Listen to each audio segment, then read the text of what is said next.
arkadaşlar, hoş geldiniz. Bugün size biraz notalardan bahsedeceğim. Notalar nedir? Biz bunları nasıl kullanırız? Karşımızda bir sürü çizgi var. Karman çorman bir şey. Aslında o kadar karman çorman değil.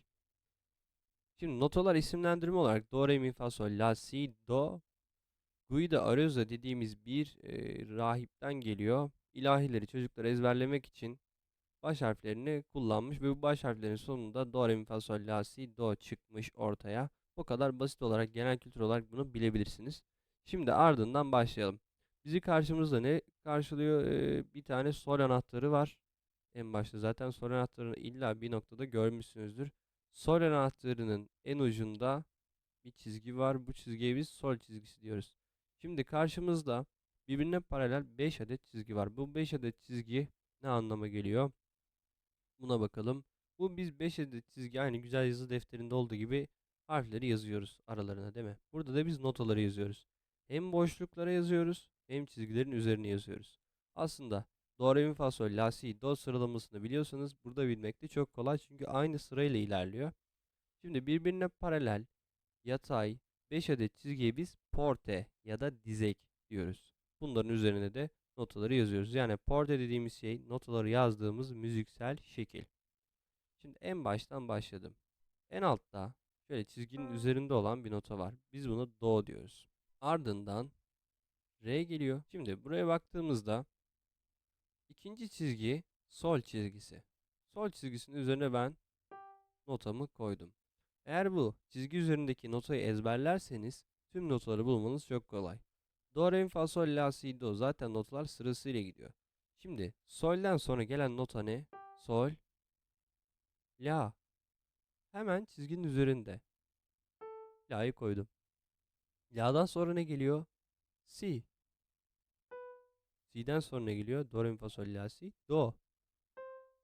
Buraya kadar tamam. Sol, la, si, do. Buraya kadar anladık. Bir de seslendirmesine bakalım. Giderek incelerek notalar hareket ediyorlar. Şimdi bir de aşağıya doğru bakalım. Yine sol'ü koydum ben buraya. İkinci çizgiyi unutmayalım. İkinci çizgiye biz sol çizgisi diyoruz. Şimdi sol'dan başladım. Sol'den önceki nota ne? Do, re, mi, fa, sol. Fa. Fa'yı koydum. Fa'dan önce ne geliyor? Do, re, mi, fa, mi geliyor. Ardından do, re. Böyle elinizle sayarak da bulabilirsiniz notaları. Re. Alt alta gidiyor, fark ettiyseniz. Sol, fa, mi, re. 4 tane nota buraya kadar yazdık. Şimdi dikkat etmeniz gereken nokta şu. İkinci çizgideyiz. İkinci çizgi üzerinde sol var. Sol'ün hemen çizgisinin altında fa var. Boşlukları kesinlikle kullanıyorum. Yani çizgileri atlayarak gitmiyorum. En basit kullanacağımız yöntem bu. Sol çizgisini ezberle, altına veya üstüne notaları kur ve gördüğünde buradan da anlayabil notaların hangi nota olduğunu. Şimdi gelelim. Farklı olan tek bir notamız var. Bu notada do notası. Re'den başka altında çizgi kalmadığı için bir çizginin üzerine yazılarak belli ediliyor. Alta bir çizgi çekiyorsunuz, üzerine yuvarlak. Şimdi dinleyelim notaları sırasıyla.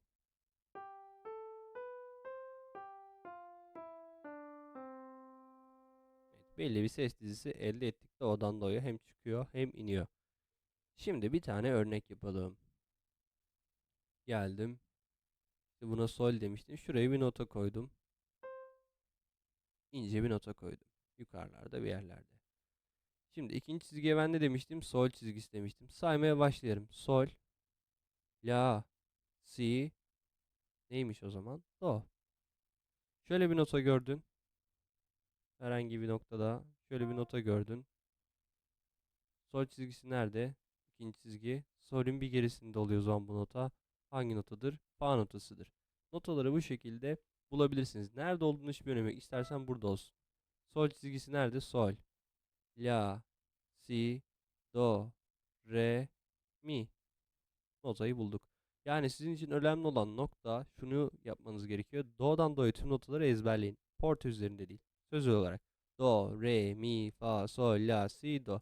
Toplam zaten 8 tane notamız var. Bu notaları ezberlediğinizde geri kalan tüm notaları kolay bir şekilde bulabilirsiniz. Şimdi notalardaki önemli noktalardan biri. Hocam sol, la, si, do falan filan bunlar var da Bunları ne kadar uzun, ne kadar kısa çalacağız? Karşımıza nota çıkıyor. Mi notası çıkıyor. Biz bu notayı hemen mi diyeceğiz yoksa mi deyip uzatacağız mı? Bunu nasıl anlıyoruz? Şimdi nota sürelerine bir bakalım. Geldim nota sürelerine. Bunda da şöyle bir teknik kullanıyoruz. Bir tane nota. İçi boş, yuvarlak. Buna ben 4 vuruş diyorum. Birlik nota 4 vuruş. Şöyle bir sistem var. Ee, Buna ben her bir şey eklediğimde, her bir parça eklediğimde işte nesi var notanın sapı var. İşte içini dolduruyorum veya kuyruk ekliyorum. Her bir şey eklediğimde ben bu notaya yarısı değerine düşecek. Yani vuruşu yarısına düşecek ama ismi 2 katına çıkacak. Bu şekilde ilerleyeceğiz şimdi. 4 vuruş demiştik. Şimdi bir nota geldi. Bu notanın neyi var? Farklı olarak bakalım. Bundan farklı olarak bir tane sapı var. O zaman vuruş değeri kaç oldu? 2 vuruş. Bu 4 vuruştu, 2 vuruş oldu. İsmi ne oldu peki? Buna birlik demiştik. Bu da ikilik nota oldu. Çok basit bir şekilde anlatıyorum. Şimdi geldik. Bir nota daha koyduk. Ne oldu şimdi? 2 vuruşluk bir notaydı. İçini boyadık. Yani içi doldu artık bu notanın. Ve sapı var. Bir eklentisi olmuş oldu. O zaman bunun yarısı değerine düştü. Yani bir vuruş oldu. İsmi kaç oldu? 2 katına çıktı. İkilik, dörtlük oldu.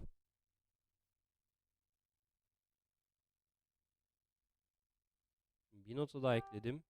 Ne oldu? Bu sefer kuyruk ekledim. Yine yarısı değerine düştü. Yarım vuruş oldu. Yani bir vuruşun bölü ikisi olmuş oldu. İsim olarak da dörtlüktü. 8'liğe çıktı. Bir tane daha gösteriyorum. Geri kalanına bu kadar inmemize gerek yok. Şimdi geldim. Yine koydum. Bu sefer 2 tane kuyruk oldu. Bundan sonra hep 2 tane kuyruk ekleniyor. Şurada da görebilirsiniz zaten. Kuyruk ekledi, kuyruk ekledi. Kuyruk ekleye ekleye gidiyor ve yarısı değişeni düşüyor. Yarımın da yarısı çeyrek oldu. Vuruş isim olarak da 16'lık not oldu.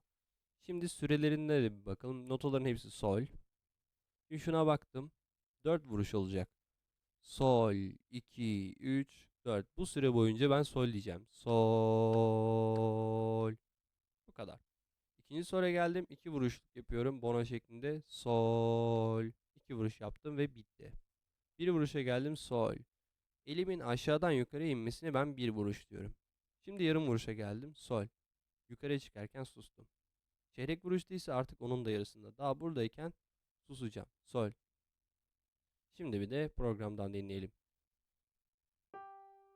3, 4, 2, 1.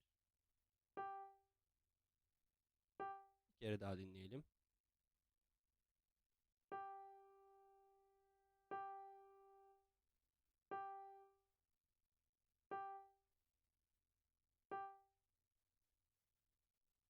Buraya kadar anlamadığınız bir nokta olursa lütfen yorumlarda belirtin. Instagram üzerinden veya mail üzerinden benimle iletişime geçebilirsiniz. Müzikeğitiminiz.com sitesinde de bu bilgilerden bahsediyor olacağız. Görüşmek üzere, kendinize iyi bakın.